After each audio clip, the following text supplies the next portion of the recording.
નમસ્કાર મિત્રો, સ્વાગત છે આપનું નાની સ્ક્રીનમાં મોટા સમાચારની દુનિયામાં એટલે કે તાતની વાત યુટ્યુબ ચેનલમાં। મિત્રો, આ ચેનલમાં તમને મળશે આજના મુખ્ય સમાચાર, ગુજરાતની તમામ મહત્વપૂર્ણ ઘટનાઓ, રાજકારણ, ક્રાઇમ, સરકારી નિર્ણયો, બિઝનેસ અપડેટ્સ અને સામાજિક મુદ્દાઓ પર સંતુલિત અને સ્પષ્ટ અને સીધી વાત। મિત્રો, મારો એક જ મકસદ છે કે તમને ખોટી અપેક્ષાઓ વિના, ખોટી અપીલ વિના માત્ર સાચી માહિતી આપવી। જો તમારે ગુજરાતની પળે પળના સમાચાર જાણવા હોય તો આ ચેનલને સબસ્ક્રાઇબ કરો, બેલ આઇકન ઓન કરો, લાઈક કરો અને તાતની વાત યુટ્યુબ ચેનલ સાથે જોડાઈ જાઓ। આવો શરૂ કરીએ આજની વાત। તો મિત્રો, વાત કરીએ આજના સૌથી પહેલા સમાચારને લઈને તો હવામાન વિભાગની લેટેસ્ટ આગાહી। મિત્રો, રાજ્યભરમાં ભારે વરસાદ બાદ ચોમાસાની ગતિ ધીમી પડી છે।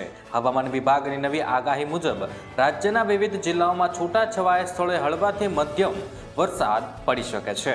જોકે હાલ રાજ્યમાં ક્યાંય પણ અતિ ભારે અથવા ભારે વરસાદની સંભાવના દર્શાવવામાં નથી આવી। મિત્રો, જ્યારે 10 અને 11 જુલાઈ એટલે કે મિત્રો આજે કચ્છ, ઉત્તર ગુજરાત, મધ્ય ગુજરાત, દક્ષિણ ગુજરાત તેમજ સૌરાષ્ટ્રના અનેક જિલ્લાઓમાં હળવા વરસાદી ઝાપટા પડી શકે છે। ત્યાર પછી મિત્રો આજના સૌથી મોટા સમાચારને લઈને વાત કરીએ તો અંબાલાલ પટેલની લેટેસ્ટ આગાહી।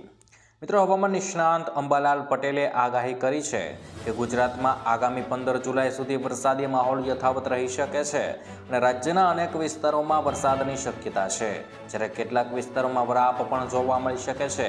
સુરત અને નવસારી સહિત કેટલાક જિલ્લાઓમાં સારો વરસાદ નોંધાયો છે। આ જ્યારે હજુ અનેક વિસ્તારોમાં વરસાદની રાહ જોઈ રહ્યા છે અને આગામી દિવસોમાં હવામાન વિભાગે પણ વિવિધ વિસ્તારોમાં વરસાદની સંભાવના વ્યક્ત કરી છે। ત્યારબાદ મિત્રો મહત્વના સમાચાર વિશે આગળ વાત કરીએ તો 550 રૂપિયામાં 10 લાખનો વીમો। મિત્રો, ઇન્ડિયા પોસ્ટ પેમેન્ટ બેંક સામાન્ય નાગરિકો માટે માત્ર 550 રૂપિયાના પ્રીમિયમમાં અકસ્માત વીમા કવરની સુવિધા આપે છે। આ યોજનામાં અકસ્માતમાં મૃત્યુ પામના અથવા તો કાયમી અપંગતા અથવા પર 10 લાખ સુધીની આર્થિક સહાય અને ગંભીર ઈજાના સારવાર માટે 1 લાખ સુધીની સહાય આપે છે। દેશભરની પોસ્ટ ઓફિસમાં ઉપલબ્ધ આ યોજના ખાસ કરીને મધ્યમ અને ઓછી આવક ધરાવતા પરિવારો માટે ઉપયોગી છે। ત્યાર પછી મિત્રો મહત્વના સમાચાર વિશે આગળ વાત કરીએ તો નર્સરીમાંથી રોપા જોઈએ તો આ નંબર પર કરો કોલ। મિત્રો, હવે વન વિભાગની નજીકની નર્સરીની વિગતો મેળવવા માટે માત્ર 83 પર કોલ કરો અથવા તો હાય લખીને SMS કે વોટ્સઅપ પર મોકલો। કોલ આપમેળે ડિસ્કનેક્ટ થઈ જશે અને તમને લિંક સાથે SMS આવશે। લિંક ખોલતા જ ગુજરાતની તમામ વન નર્સરીઓ, RFO, ઇકો ટુરિઝમ સાઇટ્સ અને અન્ય સેવાઓની વિગતો મળી જશે। નજીવી કિંમતે ઉચ્ચ ગુણવત્તા રોપાઓ ખરીદી શકાશે અને સમગ્ર રાજ્યમાં વન વિભાગની કુલ 453 નર્સરીઓ આવેલી છે। ત્યાર પછી મિત્રો મહત્વના સમાચાર વિશે આગળ વાત કરીએ તો રાજ્ય સરકારની મોટી જાહેરાત। મિત્રો, સુરતમાં ભારે તારાજો બાદ રાજ્ય સરકાર એક્શન મોડમાં આવી છે। નાયબ મુખ્યમંત્રી હર્ષ સંઘવીએ રાત્રે અધિકારીઓ સાથે હાઈ લેવલ બેઠક કરી અસરગ્રસ્ત વિસ્તારોના 9100 પરિવારોને 800 થી 6800 રૂપિયાની કેશ ડોલ અને ઘર વખરીની સહાયની જાહેરાત કરી છે। સાથે જ વેપારીઓને મળી ઇન્સ્યોરન્સની પ્રક્રિયા ઝડપથી પૂરી કરવા ઇન્ચાર્જની નિમણૂક કરાઈ છે। આ ઉપરાંત શહેરમાં 4500 કર્મચારીઓ સાફ સફાઈ કરીને એક અઠવાડિયામાં સુરતને સ્વચ્છ કરી નાખશે। ત્યાર પછી મિત્રો મહત્વના સમાચાર વિશે આગળ વાત કરીએ તો યુદ્ધ વચ્ચે સોના ચાંદીના ભાવમાં વધારો। મિત્રો, અમેરિકા ઈરાન વચ્ચે વધતા વૈશ્વિક તણાવને કારણે સોના ચાંદીના ભાવમાં તેજી જોવા મળી છે। MCX પર ચાંદી સવારે ઘટીને 2,21,502 રૂપિયા પર પ્રતિ કિલો પર આવી હતી, જે બાદ થોડા જ કલાકોમાં ઉછાળો મારતા 2.25 લાખ રૂપિયા પર પહોંચી ગઈ હતી।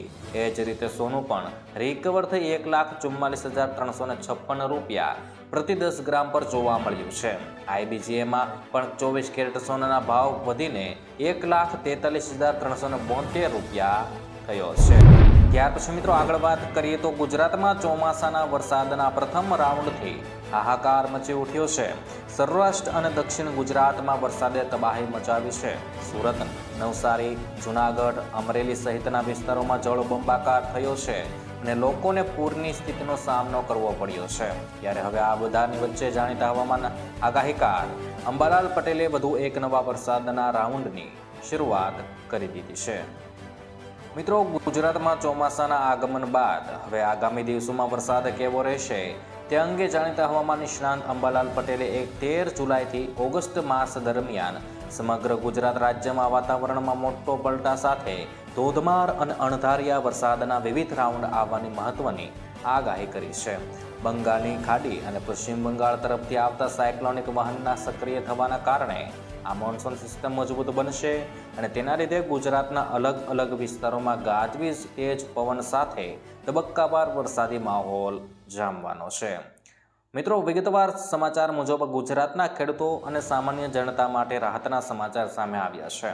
અંબાલાલ પટેલે જણાવ્યું છે કે જુલાઈ મહિનાના મધ્યમાંથી રાજ્યમાં ચોમાસાનો બીજો મજબૂત રાઉન્ડ શરૂ થવા જઈ રહ્યો છે. ખાસ કરીને 13 અને 16 જુલાઈ દરમિયાન ગુજરાતના મોટા ભાગના વિસ્તારમાં વરસાદનો બીજો રાઉન્ડ વિધિવત રીતે ધમાકેદાર એન્ટ્રી કરશે, જે સુકાઈ રહેલા કૃષિ પાક માટે સંજીવની સમાન સાબિત થઈ શકે છે. આ ઉપરાંત અંબાલાલ પટેલે સિસ્ટમની દિશા સ્પષ્ટ કરતા ઉમેર્યું છે કે 17 થી 20 જુલાઈ દરમિયાન પશ્ચિમ બંગાળ તરફથી આવતું મજબૂત વરસાદી વહન સિસ્ટમ સક્રિય થવાને કારણે ગુજરાત તરફ ફંટાવાનું છે.